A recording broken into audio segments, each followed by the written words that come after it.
Hi there, and welcome to Eat Clean Lesson 14. Before we move on to today's information, I want to do a quick review and ask you, last week, how did you do?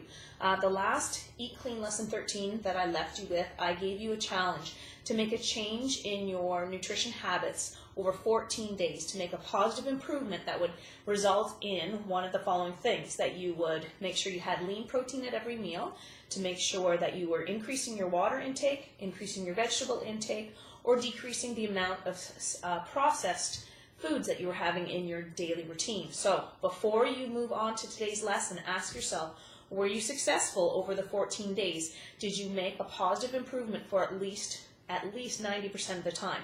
If you can answer yes to that, then please move forward and you can pay attention to today's lesson.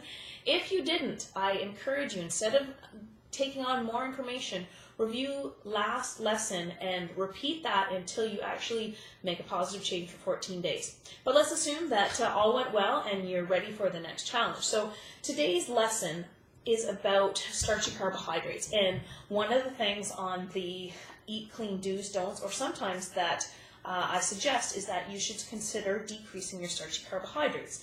Do you really have to do that? Everyone knows that it will be very beneficial to you to decrease the starchy carbohydrates that you might be intaking if they consist of things like pastries, high sugar, high fat muffins, a lot of highly processed foods, a lot of white breads. That's pretty much a given and accepted notion that yes, that would help to decrease your starchy carbohydrates if that's where your sources are coming from. But how about if you're eating starchy carbohydrates and most of them come from these really healthy areas like brown rice, or maybe you're having lots of oatmeal or lentils or some healthy bread. This is Ezekiel bread, in case people are wondering. I refer to that often.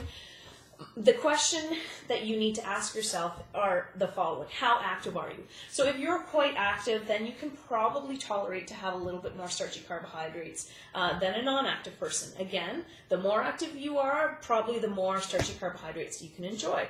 Ask yourself, what is your body type? So I'm just going to come up to the camera a little bit closer.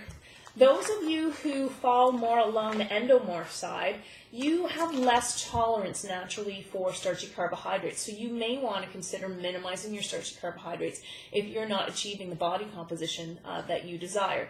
If you're more on the ectomorph side, you probably can have a lot of starchy carbohydrates, and it doesn't really affect you negatively in any way. And if you fall along the mesomorph plane here, you can probably tolerate a moderate amount of starchy carbohydrates without any negative effects on your body composition. So again, do you need to decrease your starchy carbohydrates? Consider your activity level, consider your body type, and consider, most importantly, what are your goals. If you want to lose weight, then I would say yes, you do want to consider decreasing your starchy carbohydrates if you're not achieving the goals that you would like to see. So, keeping it practical, I'm trying to leave you with very specific practical goals every single week. So this week, I'm giving you some options, and you can think about what is your readiness to change. So if you answered those questions and it did seem to suggest that yes, you should indeed decrease your starchy carbohydrates, but you're not quite sure that you're ready for change, what I would recommend doing is take one of your standard meals that you typically have and take whatever processed starchy carbohydrate serving you have and cut it in half. So you're not changing what you're eating, you're just changing the quantity.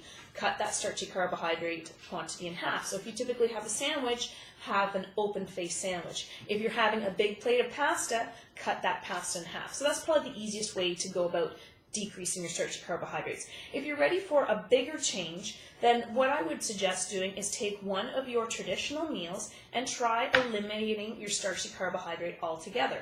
Try to be creative in making that meal. And what I definitely recommend doing, if you are going to decrease your starchy carbohydrate or eliminate it from a meal, increase your healthy fats. Okay, so a specific example would be, let's say in the morning you have some eggs and you have that with some toast and jam. So a really decent option for that would be to make a really nice big egg scramble, add a ton of vegetables in there so you get the volume and healthier carbohydrates, plus add in maybe some avocado slices, or maybe you have a little sprinkle some nuts on the eggs, or you can cook the eggs in a little bit of coconut oil, something along those lines, so you're adding in some healthy fat. And eat it all together. So a very simple example would be, let's say you are going to make a pasta of some sort. Instead of using pasta, use spaghetti squash. So again, try to be creative, and we'll talk about some more ideas in future weeks. Now, if you decide that, given your current lifestyle and your goals, you actually don't need to decrease your starchy carbohydrates, you're comfortable with where you're at, you probably still can improve your nutrition habits. So what your goal is to take one of the areas where you know you're choosing a less than healthy starchy carbohydrate option, like say you're doing pure white bread or pure white pasta, and maybe try changing it for something more like quinoa, or a brown rice pasta, or if you can, even just something, a very small change would be try some Ezekiel bread instead of regular bread, or try placing your food, your lean protein, your veggies over some red lentils, which I've shown in some other Eat Clean videos. So there you have it. In coming weeks, what I'm going to do is take every single main meal, breakfast, lunch, and dinner, and show you ways that you can minimize or completely eliminate your starchy carbohydrates. Give you some very practical examples of standard North American dishes and how we can change that to rely less on starchy carbohydrates. We'll also go a little bit more into the theory as to how much or how little starchy carbohydrate you should have. Can you have any at all? Should you eliminate it altogether, or should you enjoy a moderate amount? And we'll talk a little bit about more on that. So look forward to chatting with you in future weeks. And again, if you want to contact me, you have questions, or you'd like to get a personal nutrition consult, please email me at heather@performanceforsport.com. Talk to you soon.